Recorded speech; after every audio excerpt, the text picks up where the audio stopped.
thankful that now we can come and worship you, that we can sing praises and lift your name up, God. So it just brings us hope. Because we know what your truth is. We know what goodness and bad. Anyone here doesn't know, I ask that they hear today. God, I ask that you're with Bruce and as you conclude this teaching on Song of Solomon.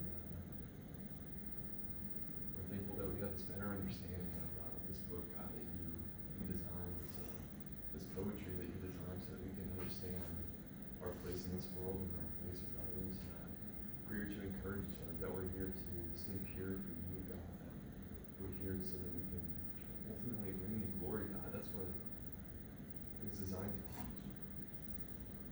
God, I ask that we see your gospel, that we see what Christ has done. And we just say, wow, this is who you are. This is who I am now because of the sacrifice of Christ. God, be with us now as we have open hearts to your teaching. We receive wisdom. I ask this in your son's name. You guys can see.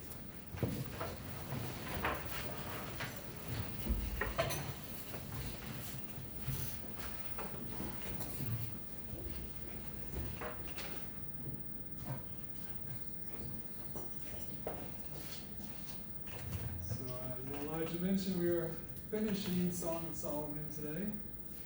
So we're looking at chapter 8, right where we left off. We finished verse 4 last time. We're going to be in verse 5 through the end of the book, which is verse 14. So our central idea for today is that love is a gift from God to be guarded and given to one person. That's the central idea. So now you can follow along on the screen, or if you have your own Bible, you can turn to Song of Solomon chapter 8, or tap or swipe to chapter 8, and you can follow along as I read verses 5 through 14. Who is this coming up from the wilderness, leaning on the one she loves? I awakened you under the apricot tree. There your mother conceived you, there she conceived and gave you birth. Set me as a seal on your heart, as a seal on your arm. For love is as strong as death, jealousy is as unrelenting as Sheol. Love's flames are fiery flames, an almighty flame. A huge torrent cannot extinguish love.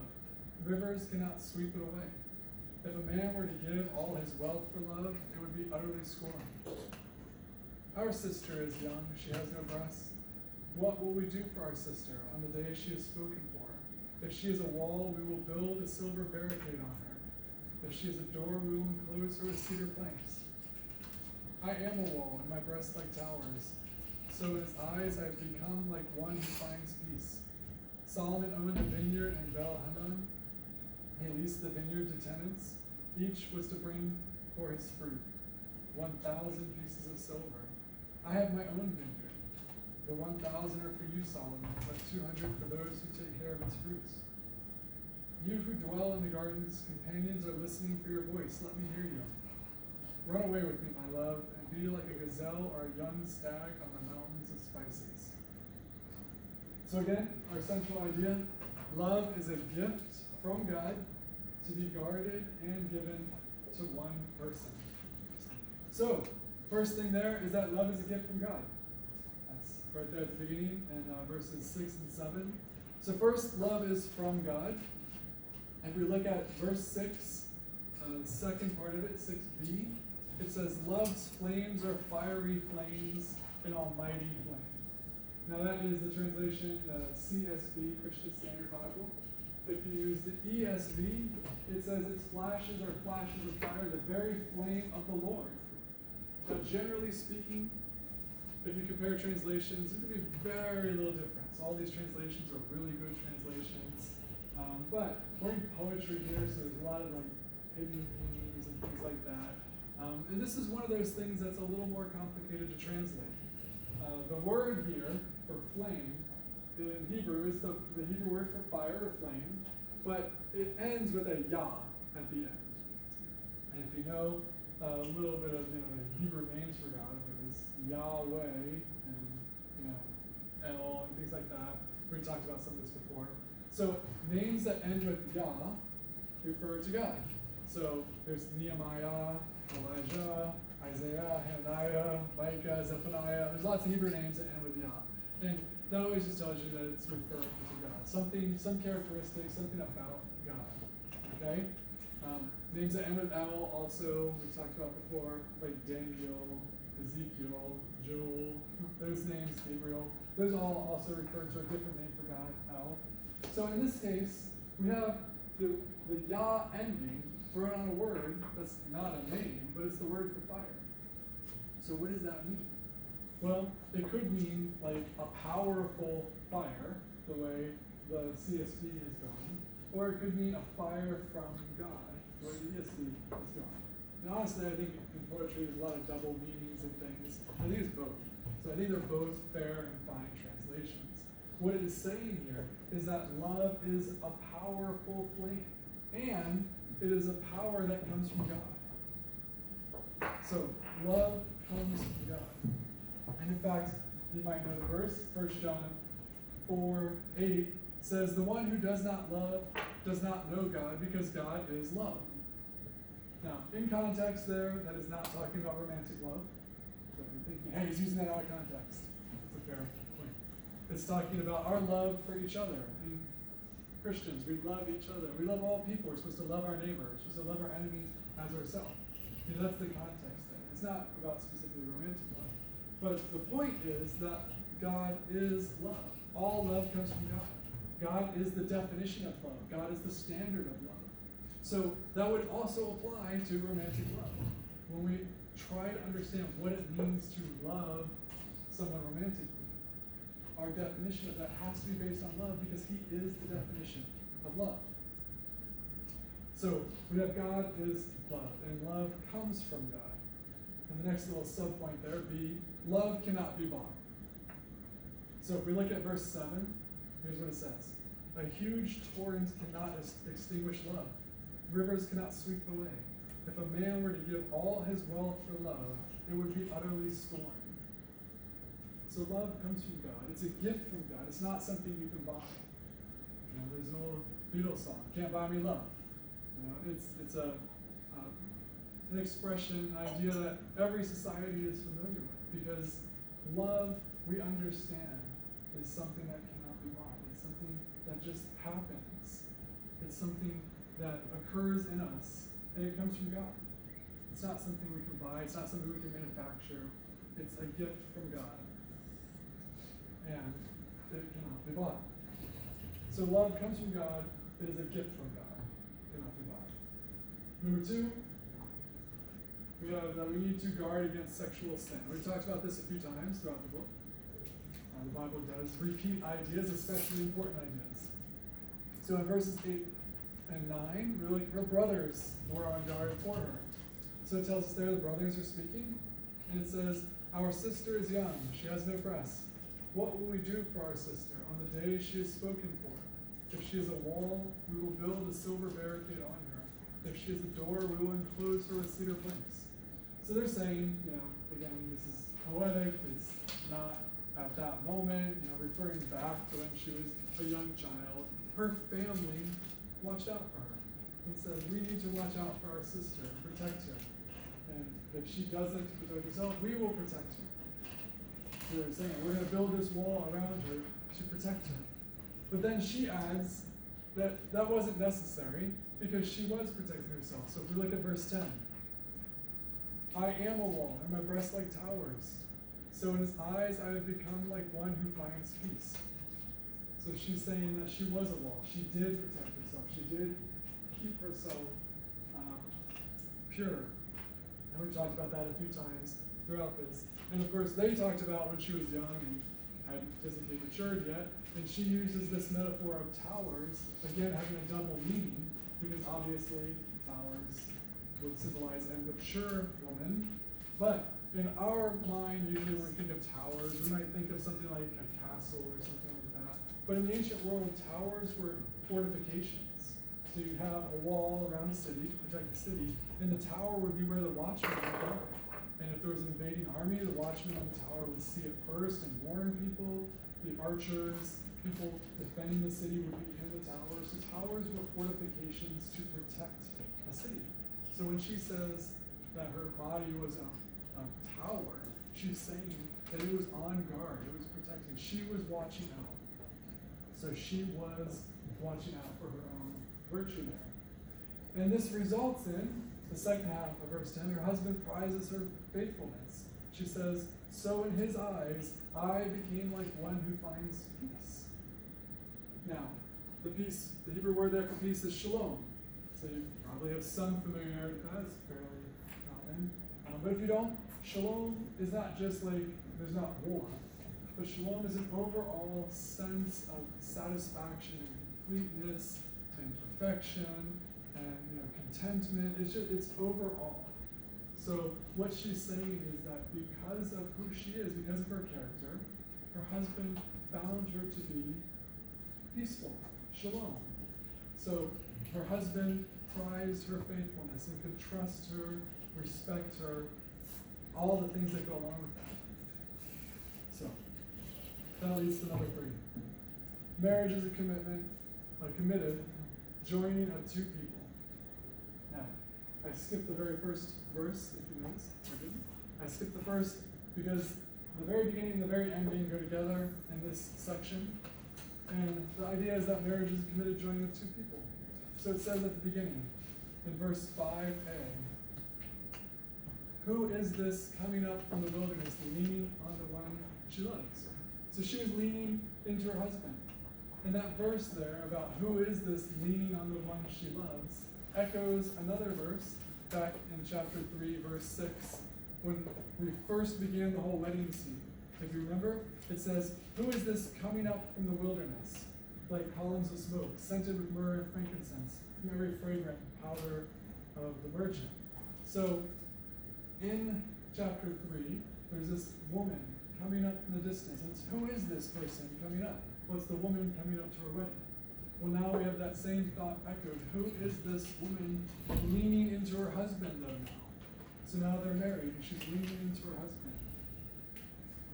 So, leaning is a Hebrew word that indicates not just physically leaning to something, but to invest in something, to be committed to something. Which, if you notice in the text, it says, who is this leaning on her husband? But in my little point, I said leaning into her husband. Well, because I think it's a better modern version of the meaning. Leaning into something is a contemporary term for being invested in something. We might say a certain person leaned into a project. You mean they invested themselves, they committed to that project. And here, this woman is leaning into her husband. She is married to him, and she is committed to him. They are sticking together. And she's become part of his family line. We continue on in the second part of verse 5. She says, I awakened you under the apricot tree. There your mother conceived you. There she gave you birth. There she conceived you and gave you birth. So the tree is not a literal tree. Okay? We don't have to think that Solomon's mother literally conceived him and gave birth under a certain tree, and then this new husband and wife go to the same tree. It's a metaphor for love. The tree represents strength and peacefulness and shade and security and all those sorts of things. And fruitfulness, we've talked about that before too. So this new bride is saying that she is with her husband just as her in-laws were and had a child. So this bride is continuing that family line and presumably will one day have a child as well. So she's becoming part of this family tradition. She's joined this family. She's going to carry on the family. So that's what they're referring to there. So she became part of his family line. And then they belong to each other and are jealous for each other. In verse 6, we see that. She says, set me as a seal on your heart, as a seal on your arm. For love is as strong as death. Jealousy is as unrelenting as Sheol. Love's flames are fiery flames and almighty flames. So first she says to set her as a seal. Now, a seal, in the ancient world you might know, was used to like impress something on wax or something like that, to mark something as really being from a certain person. So she wants to be a seal on him. She wants to bear his mark and to be his mark. Now, why should she be a seal? Because love is as strong as death, she says. Notice that in verse 6. It says, set me as a seal on your heart, as a seal on your arm, for love is as strong as death. For there means because. So set me as a seal because love is as strong as death. And what does it mean for love to be as strong as death? Well, love is for life.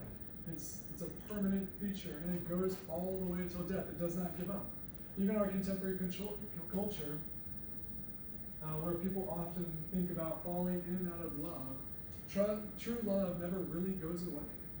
You know, if you remember back in the first week, I talked about Ariana Grande's song, Thank You Next, and how she just talks about this string of broken relationships, and how she learned something from each one, so she just hops on to the next one. But the whole point of that song really is that she's trying to find something redemptive in bad breakups. Like, because she's not over it. You don't get over those sorts of things. You can move on, but true love doesn't go away. So while she's got all this heartbreak in her life, she's trying to find something redemptive in there.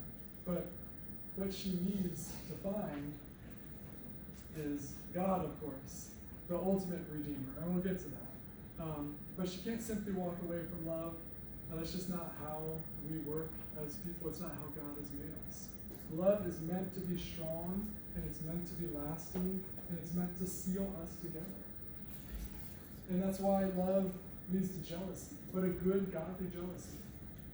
There are only two types of jealousy in the Bible that are affirmed as good things. Normally, jealousy is a bad thing. But there are two times in the Bible where jealousy is affirmed as good. One is that God is jealous for his people. And two is that a spouse is jealous for his or her spouse. Love is jealous. We want time with that person. We want that person to be committed to us. We want to commit to that person. That's a good thing. Spouses should be jealous of each other. Not in an abusive way, not in a controlling way, but in a way that love is meant to bind us together. And that should lead to a sense of connection and belonging. And same thing with God. We belong to God if we're his people. If we're his children, we belong to him. He's jealous. He's not going to share us with other gods, idols, those sorts of things. So love leads to this sealing, this commitment, and it leads to a good form of jealousy where we watch out for each other and we want to be committed to each other. So they then gave themselves to each other. So if we look at verses 11 and 12, it says, Solomon owned a vineyard in Baal-Hamon. He leased the vineyard to tenants. Each was to bring for his fruit and 1,000 pieces of silver. I have my own vineyard. The 1,000 are for you, Solomon, but 200 for those who take care of its fruit. Okay. So, let's look a little more closely at one of these lines. It says, I have my own vineyard in the CSV. The ESV, as is often the case, is more literal. It says, my vineyard, my very own, is before me. That's what the Hebrew actually says. And the NIV kind of slums there, but my own vineyard is mine to give, which is actually a pretty good interpretation of what she's trying to say. So, what she is saying here is that she has a vineyard. We talked about this before. A vineyard repeatedly is symbolic of her body. She says that she has her body, and it's hers to give to whoever she wants. So, she's talking about giving herself completely to him. She has her own vineyard. It's her very own. It's before her, as the ESV says. It's hers to possess. It's hers to give away. Now, in this larger context here, there's this other talk about Solomon's vineyards and everything. One of my commentaries talks about how this is one of the more debated passages and what this is all means. But I think we can all agree that this is not an economics lesson about vineyard ownership. Okay, so she's just trying to make a comparison. Solomon's got lots of vineyards. Let's talk about Ecclesiastes. If you know about the book of Ecclesiastes, it talks about this massive wealth that he collected, and he mentions that he's got all these vineyards, 1,000 vineyards, he says. So she's kind of referring to that. He's got 1,000 vineyards, but I have my own vineyard. I can do with it whatever I want to do with it. So, I've talked about before how this, throughout the book of Song of Solomon, there's this concept of the man choosing the woman. And it's an important concept. But here we see that it also goes the other way. She chose him. Nobody forced her to do anything. Her body was her body to do what she wants with, and she chose him, and she's giving herself to him. So the full picture is that they both chose each other. And they both gave themselves to each other. And this kind of reminds us, hopefully, of the refrain that's repeated a couple times in the book, I am my beloved's, and my beloved is mine. So this idea pops up over and over in the book, Song of Solomon, that they belong to each other. They gave themselves to each other. They chose each other. So remember that she said back in verse 5 that she had awakened him under that apricot tree. We talked about that already in terms of continuing the family line. But it also means that he gave himself to her there. So there's been a lot of emphasis over the weeks on her faithfulness before marriage. We had that this week. We've had it a few other times. Her talking about her body being protected because she was on guard. But we also see that there's a clear indication that he was faithful before marriage because she awakened him. So she's been warning her friends not to awaken love before the time, and she says that she awakened him. So both of them came into this marriage pure and ready for love. So this isn't a sexist system where young women are supposed to be good and men go be wild for a while. It's kind of a distortion, definitely a distortion of the biblical view. Both of them were meant to keep themselves pure and to restrain themselves and not awaken love before its time until true love came, that fiery flame, that flame from God, that they would commit to each other. These are godly things. When they join together, commit to each other, are jealous for each other. This is how God made marriage to work. And remember that marriage is ultimately supposed to point us to Jesus. So we talked about how she leaned into her husband. Well, the same thing with us as the church. The church is the bride of Christ. One day, we'll talk about this, we will all be married to Christ in heaven. We should lean into, invest in Christ. Christ is our treasure. She became part of his family line. We have been adopted into God's family, co-heirs with Jesus. So we have become part of God's family because of him and what he's done for us. They belong to each other and they're jealous for each other. We belong to God. We are in God's family. We are in Christ. If we have trusted in him, if we've been given his Spirit, we belong to Jesus. And he belongs to us. And we should be jealous for each other. We want time with him. We want to be with him. He wants us. And they gave each other they gave themselves to each other. And one day we will be united to Jesus forever in heaven. So our marriages on earth, if we get married, are temporary. We will give ourselves to one person in a very limited way. But ultimately that all points to the real, true marriage in heaven. The complete, full marriage that we'll have one day.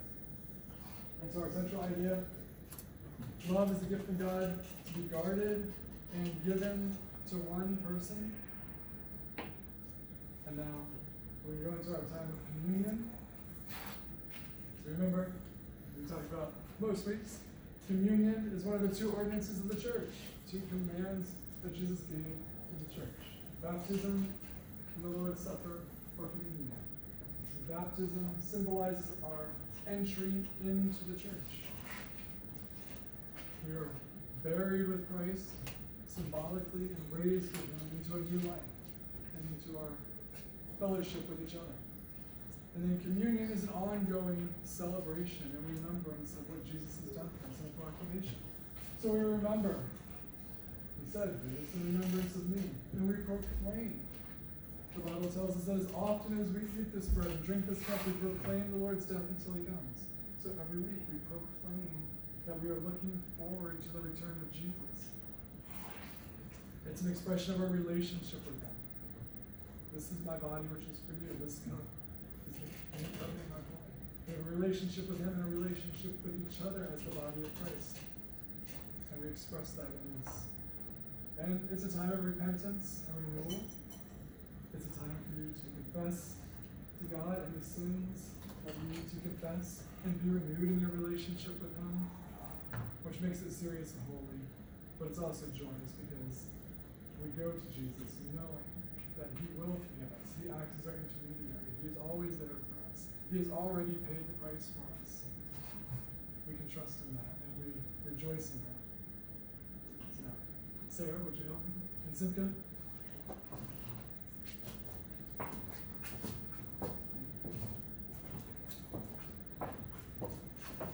So, if you are not a Christian, you're welcome to observe. We ask that you not participate. We'd love to talk to you about it.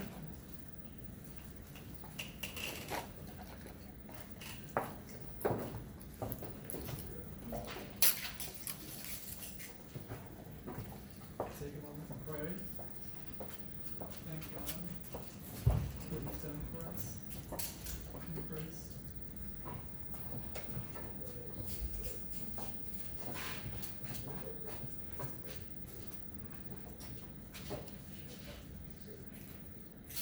Open the bread. Consider Christ's body broken for you. Eat.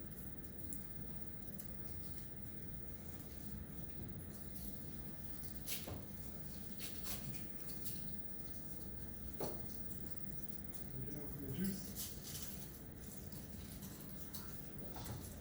And consider his blood in the cup. The new covenant now, his blood. We drink it.